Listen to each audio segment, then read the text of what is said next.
Alright guys, so today what we're going to be doing is fixing this little issue right here. I've been doing this for about a year now, where I've had the wheel ramps like this, and these are little 2x6s, and the reason why I have them on this side is trying to make my RV level or more level, and it's worked, but I want something easier, more stable than just those. They're just barely wide enough for the tire, if you guys can see that. So they're just barely wide enough for the tire, and that's not really good in my mind. It should spread the load completely across that tire. So what we're going to be doing today is making some car ramps for this, and I only need 2 for these back tires, and whenever I'm not using them, I can always go ahead and use them as actual car ramps for the other cars. Here on the front, with the front wheel, I have a full 2x10, 2 of them stacked on top of each other. I'm not going to be doing anything with these because I use these to actually get out of the driveway easier so I don't scrape. So as you can see, I have a bunch of scrape marks. That's when I was first learning about how to get out of the driveway with the RV, and I put the 2x10s right in this area on both sides of the driveway so that it kind of flattens it out, and after I do that, it no longer scrapes. So we need to get some 2x4s for supports for while I'm working on this project. And we're here in the scrap heap. There we go, that should be enough. So what I've got is a 2x10, because I like the front wheel and how that is all supported. So we're going to stay with using a 2x10 for the actual ramp portion, and that will give me plenty of width for the tire to sit on, and it kind of gives me a little bit of room to play if I get a little bit crooked one way or the other. The 2x10 laid down, and we are trying to figure out what length of the pieces we want, and one thing that I want is a 2-foot landing pad, so to speak, for the rear tires to be put on the ramp. We don't want to have it too close. And so what I am thinking for the design, so now that we've got our 3-foot mark, we're going to go ahead and cut out our first section, and then we'll be able to cut out the rest. We're going to use the bevel after this gets cut as a starting point for our next cut.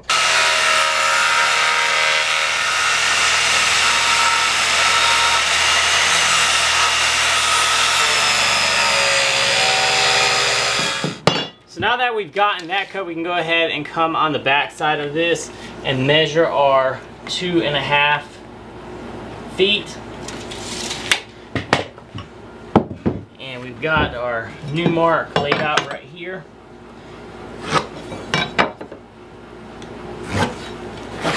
And now we can go ahead and get this part cut out.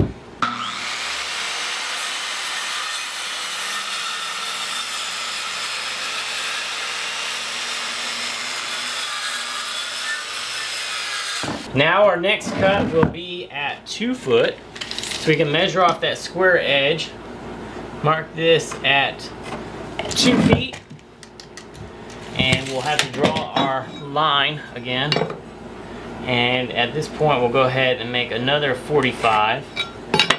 When you're doing this 45 degree, you want to go back towards your platform area, so you really have it shorter than a 2-foot platform by about 1.5 inches.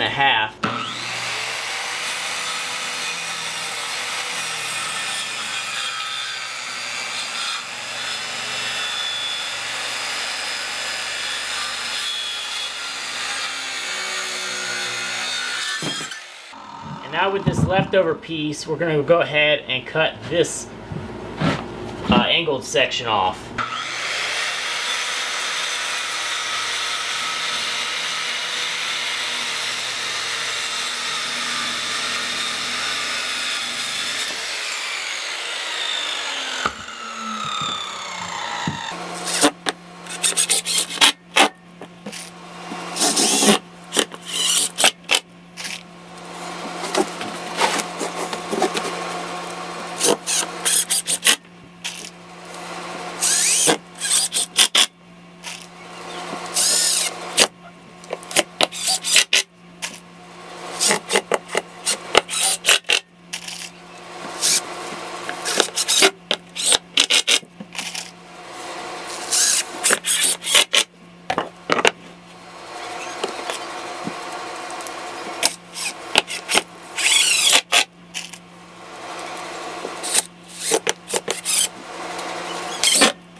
One of the things that you want to have on these is a way to prevent you from, it's not going to technically prevent you from rolling off, but it'll help give you like a little bump real quick to let you know that you're at the edge.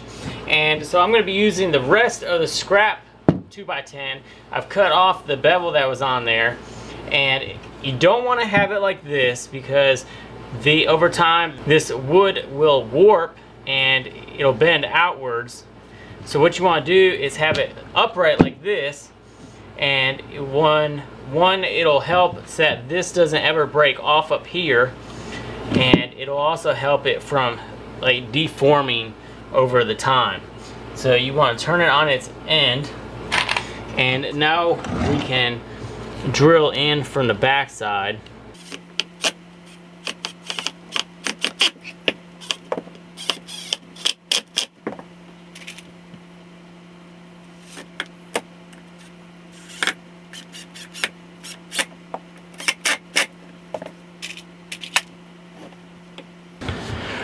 So with my ramp, one of the things that I'm doing different is I'm not gluing the pieces together, because if you ever leave it outside or you need to end up replacing a piece, a chunk gets taken out of it, if they're glued together you have to replace the whole entire section.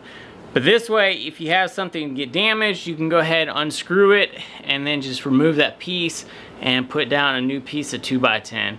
Granted, this is only like a $10 deal right here. These are only $10 a piece, so it's not so bad. So for 20 bucks you have yourself a set of ramps, and these are wide enough, they're tall enough to get underneath normal cars, and it will help the normal cars and the RV stay up and level.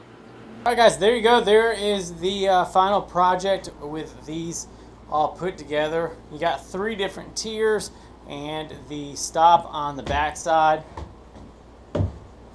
These are pretty strong. They're pretty much just one solid 2x10. We used the leftover bits for the stop so that nothing can happen. Hopefully it should be tall enough.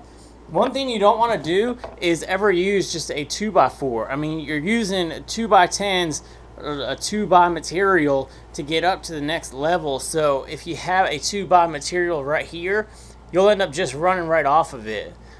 So having something taller than 2 inches that'll really make you feel that stop is really good, and it's a big benefit of having that extra bit. You could even raise this up to the second level and have even more here, so you can consider that as well. But that's what they look like. Enough with leaving them here in the shop. Let's go put them underneath that RV and see how they look.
Alright guys, there it is.